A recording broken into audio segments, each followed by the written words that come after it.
సంగీతం మధుర సంగీతం, సంగీతం మధుర సంగీతం.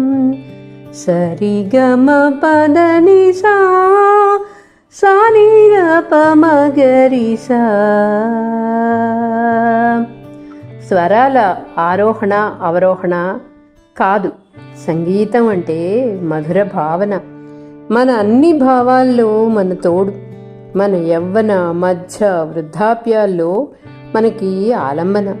పశువులనైనా పాములనైనా పాపలనైనా మంత్రముగ్ధుల్ని చేసేది సుమధుర సంగీతం. అయితే ఇంకెందుకండి ఆలస్యం, సంగీతం నేర్చుకోండ్రు కానీ వెంటనే ఈ నెంబర్కి 9603729169 సంపాదిస్తారుగా. ఉంటానండి.